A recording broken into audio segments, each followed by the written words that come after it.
If you want to cook delicious meals at home with fresh ingredients delivered right to your door, all for nearly 30% less of the cost of going to the grocery store, stick around to the end of the show and I'll tell you how.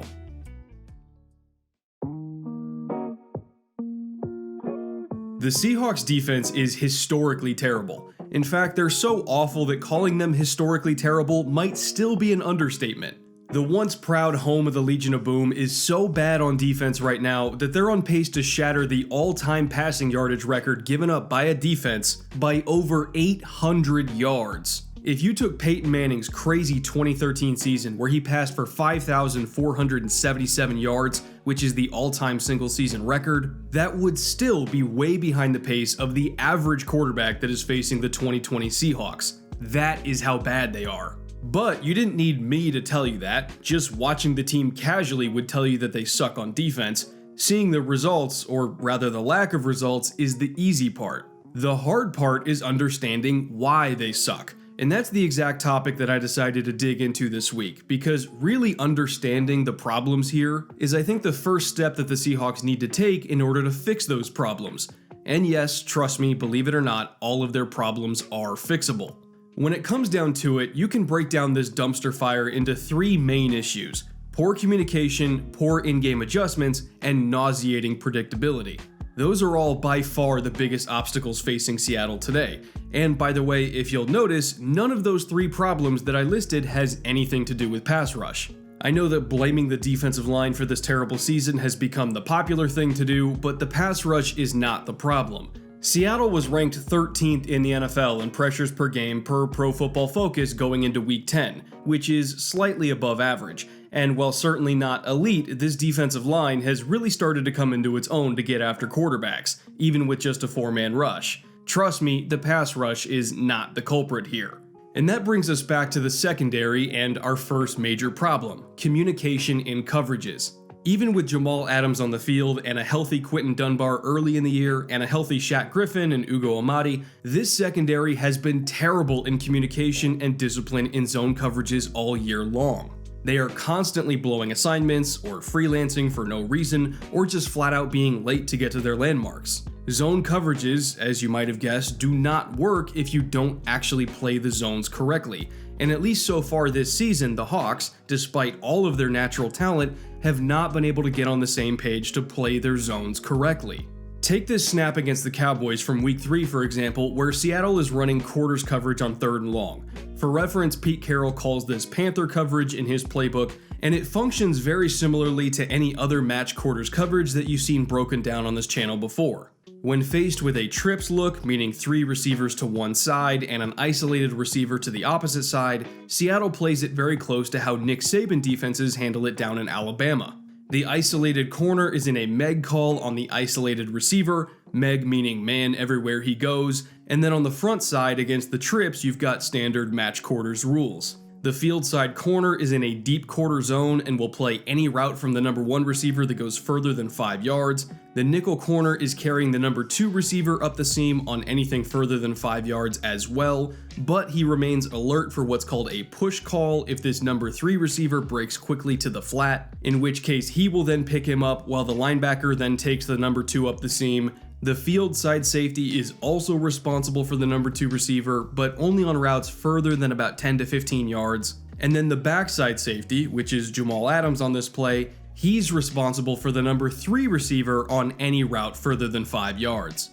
Basically, you've got 5 defenders all keying on 3 eligible receivers depending on the kinds of routes they run. So, theoretically, all of these receivers should at least be kind of semi-covered no matter what. Unless, of course, the secondary screws up their assignments and lets them go, which is exactly what happens here.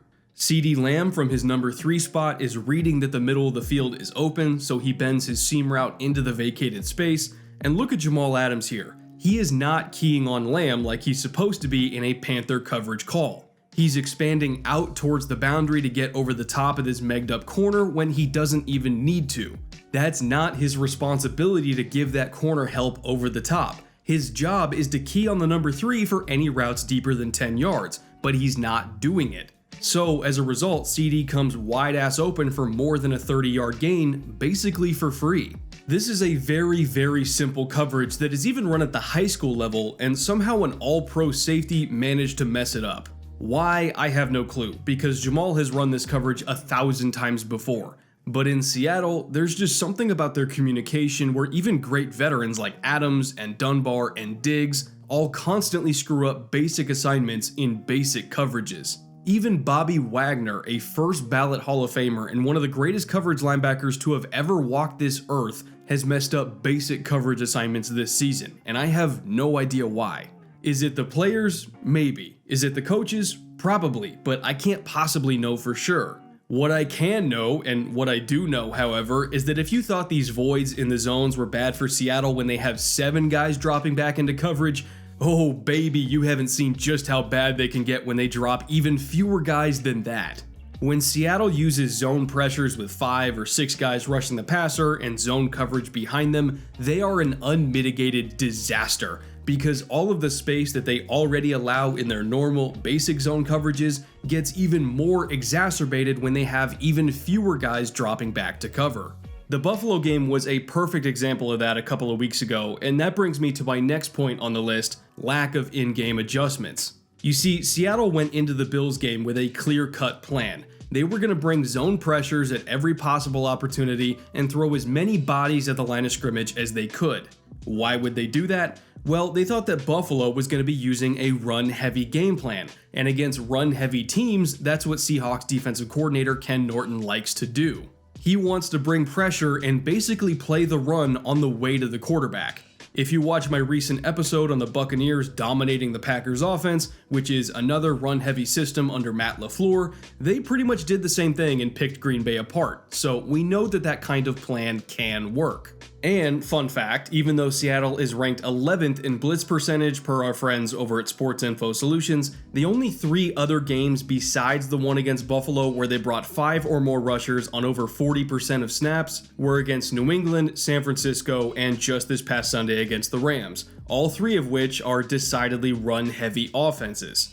As a contrast, against Atlanta, Dallas, Miami, Minnesota, and Arizona, teams that are mostly perceived as greater passing threats than running threats, Vikings of course notwithstanding, Norton was more passive with his blitzes against those teams and rushed with only 4 guys the majority of the time in every one of those games. So, whether or not Seattle brings blitzes seems to be less about which players are on the field, cough cough Jamal Adams, and more about what type of offense they are facing. Which brings us full circle back to those aforementioned lack of adjustments. Ken Norton thought that Buffalo was going to be running the hell out of the ball because just the week before, the Bills ran the ball 68% of the time versus New England, so he designed that blitz-heavy game plan, like I mentioned earlier, to deal with that. But once it became clear that Buffalo was not going to be running the ball, keep in mind that 13 of the Bills' first 14 called plays were all passes, Norton still did not adjust, and he stuck with that blitz-heavy approach for the rest of the game. There were no changes, ever, and even though his zone pressures were getting absolutely obliterated because there was so much space to work with all over the field, he never deviated from that plan. Not even a little bit. Here's an example of how those pressure calls got picked apart so easily by Josh Allen, and this is important to understand. This is from the mid-second quarter when Seattle was already down by 10 points, and in Pete Carroll's terminology, they're calling a pressure known as over cat 3. Over meaning that they're in an over front, cat being the name of the blitz with Jamal Adams coming off the edge, and the number 3 meaning that they're playing cover 3 on the back end. Now, calling a cat blitz in itself is not a bad thing. They're super useful, and Jamal Adams in a vacuum is exceptional at running them. Hell, we saw him rack up a ton of pressures and a couple sacks in this game alone just bringing that pressure off the edge.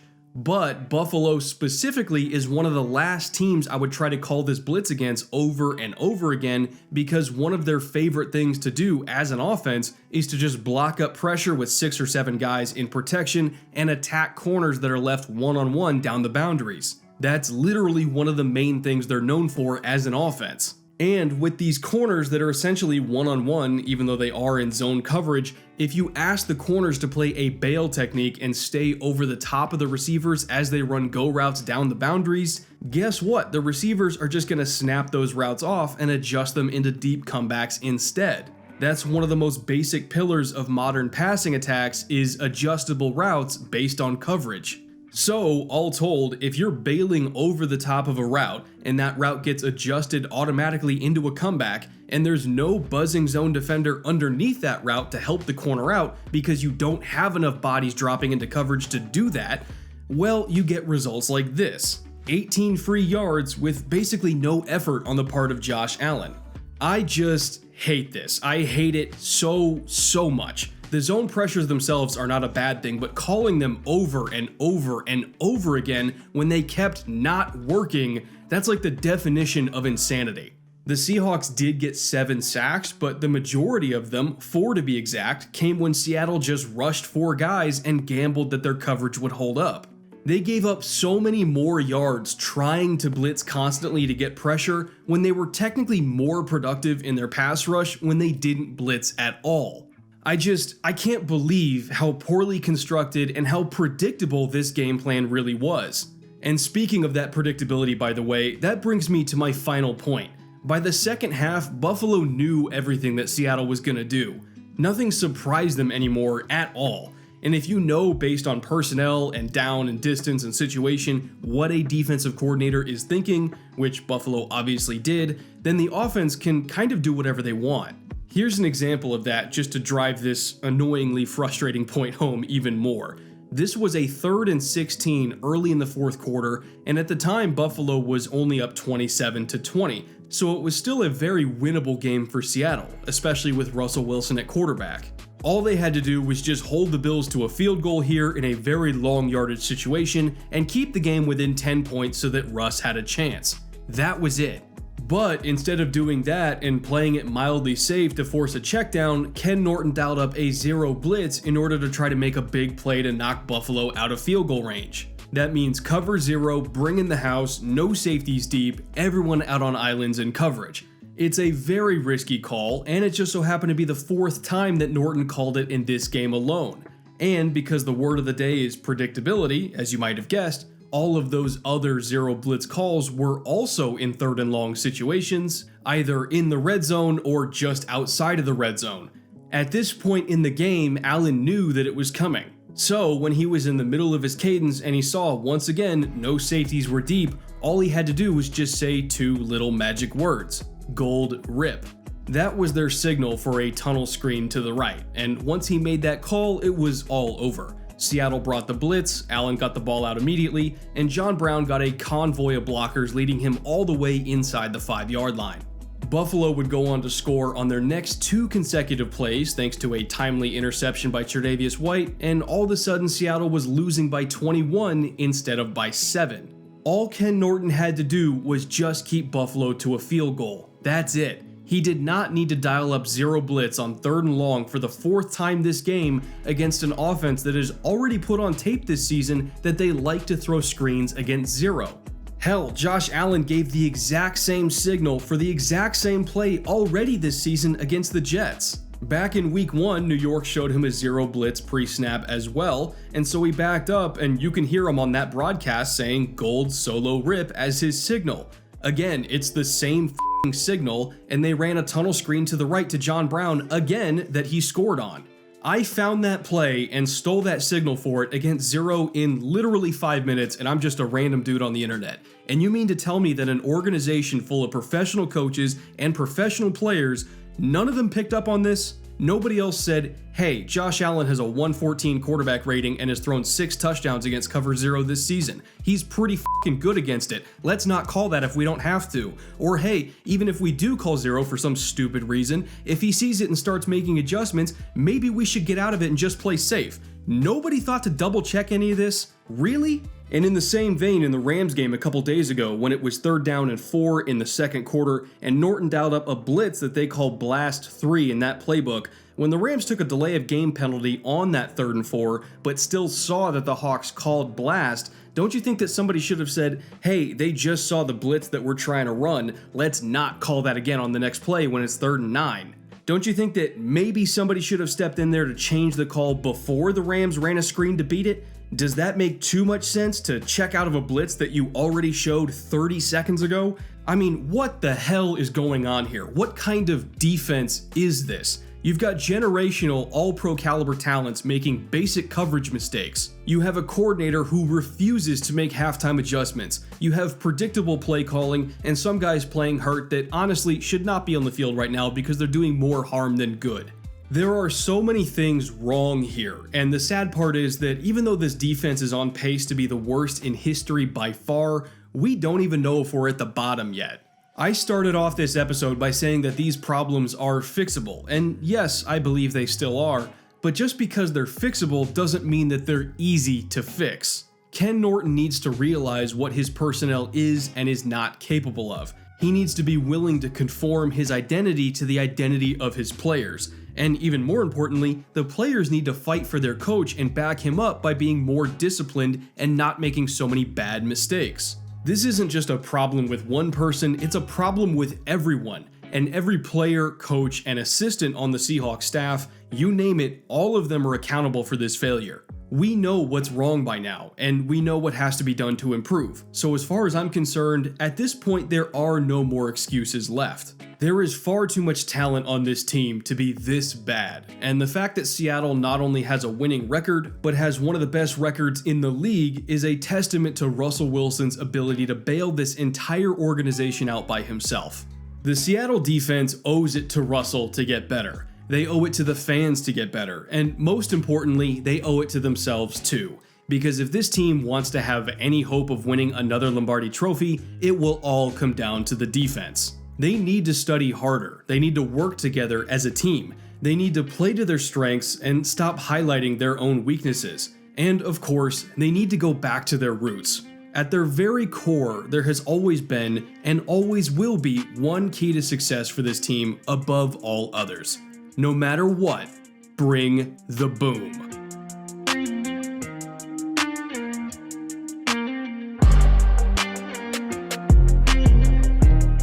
Thank you for watching this week's episode, and thank you again to this week's sponsor, HelloFresh. HelloFresh is the #1 meal kit in America for a reason, and that's because for well over 1 million people, they're the best way to get healthy, delicious, and affordable ingredients for home-cooked meals delivered conveniently right to their door. I work a lot of hours every single week, as you all know, and in weeks where I get HelloFresh deliveries, it takes a lot of stress out of trying to plan meals and make grocery lists and go shopping and all of that hassle when I'm already really busy with work. It's just so much easier to do. I get fresh ingredients delivered right to me that are all pre-portioned out, so there's less wasted food, and on average, meals that I get from HelloFresh cost 28% less than if I bought the same ingredients at the store myself. You can get anything from low calorie to vegetarian or extra protein if you want it, and there's even some kid-friendly meal options as well if you want to feed the whole family.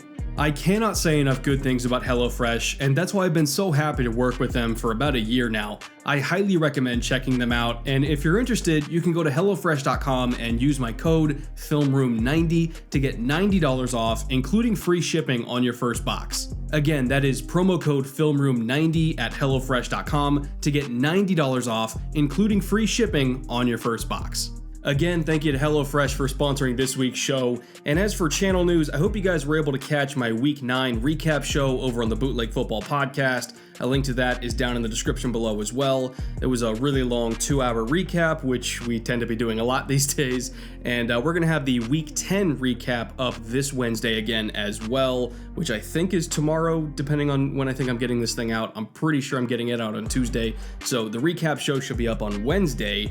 Again, thank you all for watching. I'll be back here later this week and next week. And until then, later.